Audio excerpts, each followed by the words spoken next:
சப்பாத்தி கொத்து செய்ய போகிறேன். அதுக்கு தேவையானவை. அஸ்ஸலாமு அலைக்கும். வெல்கம் டு எஃப்எம் சமையல். ஹலோ ஃப்ரெண்ட்ஸ், எல்லோரும் இப்படி இருக்கீங்க? அனைவரும் என்னோடய எஃப்எம் சமையல் பிடிச்சிருந்தா சப்ஸ்கிரைப் பண்ணாதவங்க சப்ஸ்கிரைப் பண்ணுங்கள். கண்டிப்பாக லைக் பண்ணிவிடுங்கப்பா. உங்கள் ஃபேமிலி அண்ட் ஃப்ரெண்ட்ஸுக்கு ஷேர் பண்ணி விட்டுடுங்க. இப்போ செய்முறையை பார்த்துருவோம். இதுக்கு 2 வெங்காயம், மீடியமான வெங்காயம் பொடிசாக கட் பண்ணிக்கின்னு, 2 மீடியமான தக்காளி பொடிசாக கட் பண்ணிக்கின்னு, இதுக்குள்ளே மசாலாலாம் எடுத்து வச்சுருக்கேன். முட்டை எடுத்து வச்சுருக்கேன். இதுக்குள்ளே லெமனும் வச்சுருக்குன்னு.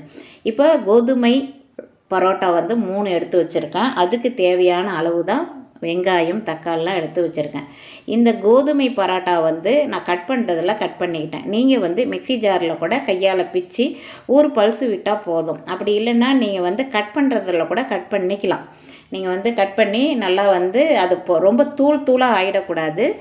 அது ஒரு பல்சு 2 பல்சு விட்டால் போதும். இப்போ மைதாவில் பரோட்டாவில் நம்ம எப்படி கொத்து பரோட்டா செய்வோமோ அதே மெத்தடு தான். இப்போ அடுப்பை ஆன் பண்ணி ஒரு கடாயில் ஒரு 3 டீஸ்பூன் ஆயில் விட்டு அந்த வெங்காயத்தை நல்லா வதக்கிக்கின்னு, ரொம்ப கோல்டன் ப்ரௌன் கலர்லாம் வர வேணாம், நல்லா வதக்கி விடணும். நல்லா வதங்கின பிறகு அப்புறம் தக்காளி, கருவேப்பிலெல்லாம் கொடுக்கணும். இதுக்குள்ள மசாலா 1 டீஸ்பூன் ஒரு டீஸ்பூனில் அரை டீஸ்பூன் மிளகாய்த்தூள். இதுக்கு கொஞ்சமாக தான் மசாலா கொடுக்கணும். கொத்து பரோட்டாக்கெலாம் கொத்து பரோட்டாவாக இருந்தாலும் மைதாவில் செய்தாலும் சரி, கோதுமையில் சாப்பிடும்போது அவ்வளோ நல்லது நம்ம உடம்புக்கு. பசங்கள்லாம் கேட்டால் டக்குன்னு கோதுமை பரோட்டா செய்து இதே மாதிரி நம்ம காலையில் செய்திருந்தோம். ஒரு 3 பரோட்டா இருக்குன்னா நம்ம ஒரு 4ஓ 3ஓ இருந்தால் அதுக்கு தகுந்த மாதிரி வெங்காயம், தக்காளி, ஒரு முட்டையை போட்டு நம்ம சாதாரணமாக கூட, முட்டை இல்லைன்னா கூட வெங்காயம், தக்காளி கொடுத்து இஞ்சி பூண்டு பேஸ்ட்டு இந்த மசாலாலாம் கொடுத்து நம்ம அந்த ஸ்நாக்ஸ் மாதிரி கொடுத்துடலாம் பசங்களுக்கு. ஈவினிங் டைமில் ஸ்கூல் விட்டு வந்தோடனே இது மாதிரி செய்து கொடுத்துடலாம். தேவையான அளவு உப்பும் போட்டிருக்கேன்.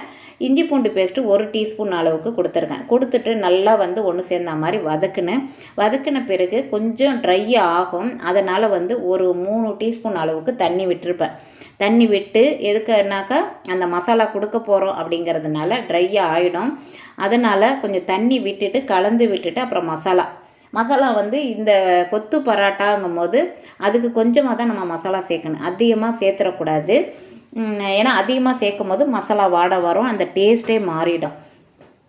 அதனால் எந்த அளவுக்கு நம்ம மசாலா இந்த கொத்து பரோட்டா அந்த கோதுமை ரொட்டி எடுத்துருக்கோமோ அந்த அளவுக்கு நம்ம மசாலா கொஞ்சமாக தான் சேர்க்கணும். அந்த கொஞ்சம் ஜாஸ்தியாக ஒரு 6 சேர்த்துருக்கீங்கன்னாக்கா ஒரு டீஸ்பூன் அளவுக்கு சேர்த்துக்கலாம். இப்போ 3 இருக்கிறதுனால கொஞ்சமாக தான் சேர்க்கணும், ரொம்ப அதிகமாக சேர்த்துடக்கூடாது. அரை டீஸ்பூன் சேர்த்துருக்கேன். மஞ்சத்தூள் மட்டும் 1/4 டீஸ்பூன். பாக்கி கரம் மசாலா, மல்லித்தூள், மிளகாய்த்தூள்லாம் அரை டீஸ்பூன். முட்டை 1 உடச்சி ஒரு பாத்திரத்தில் ஊற்றி வச்சுருக்கேன். நல்லா கலக்கி விட்டுக்குன்னு, கலக்கின பிறகு இதை நல்லா வதக்கி விட்டுட்டு முட்டையை உடச்சி ஊற்றிட்டு 1 நிமிஷம் விட்டு அப்புறம் கலந்து விடணும். கலந்து விட்டுட்டு நல்லா கலந்து விட்டு அப்புறம் நம்ம கட் பண்ணி வச்சுருக்கோம் இல்லையா இந்த கோதுமை பரோட்டா, அதை இதோட சேர்த்து ஒன்று சேர்ந்தா மாதிரி கலந்து விட்டுட்டு நல்லா குயிக்காக மூடியெல்லாம் போட வேணாம். ஒரு 5 நிமிஷம் அல்லது ஒரு 7 நிமிஷத்தில் இந்த சப்பாத்தி கொத்து ரெடி ஆகிடும். சூப்பராக இருக்கும். அனைவருக்கும் பிடித்தமானது, ஆரோக்கியமானது. இன்னொரு டிப்ஸும் நான் சொல்கிறேன். இந்த கோதுமை மாவு பிசையும் போது பால் ஊற்றி பிசைஞ்சால் நல்லா சாப்பிட்டா பஞ்சு போல் இருக்கும். அதே போல் வெந்நீர் ஊற்றி, அது மாதிரி வெந்நீரில் கோதுமை மாவு பிசையும் போது நல்லா நான் கை பொறுக்கிற அளவுக்கு நம்ம வெந்நீர் வச்சு நம்ம அது பிசையும் போது நல்லா அது ஸ்பாஞ்சு மாதிரி இருக்கும். அது ஒரு டிப்ஸு. இன்னொரு டிப்ஸ் இப்போ இந்த ரொட்டிலாம் கட் பண்ணி வச்சுருக்கோம் இல்லையா கோதுமை பரோட்டா, அதை கலந்து விட்டுட்டு எல்லாத்தையும் ஒன்று சேர்ந்த மாதிரி கலந்து விட்டுட்டு அடுப்பை சிம்மில் வச்சுக்கோங்க. லெமனை பாதி லெமனை பிழிஞ்சு விட்டுக்கணும். அடுப்பை ஆஃப் பண்ணிவிட்டு பிழிஞ்சு விட்டுட்டு கலந்து விட்டுட்டு நம்ம மேலே மல்லி இலையை போட்டு சாப்பிட வேண்டியது தான். அவ்வளோதாங்க, குயிக்காக ரெடி ஆகிடும். ஒரு 5 நிமிஷம் 6 நிமிஷம் தான். அப்புறம் கோதுமை மாவு நம்ம வளர்த்தும் போது அந்த கார்ன்ஃப்ளவர் மாவு இருக்குது பார்த்தீங்களா, அந்த கோதுமை மாவே நீங்கள் வளர்த்தாதீங்க. அந்த கார்ன்ஃப்ளவர் மாவு போட்டு வளர்த்தி பாருங்களேன், அவ்வளோ நல்லா வளர்த்த வரும். சூப்பராக இருக்கும். ஸோ அருமையாக ரவுண்டு ஷேப்பாக நல்லா சப்பாத்தி நமக்கு கிடைக்கும். அதே மாதிரி அது செய்து பாருங்கள், சூப்பராக இருக்கும்.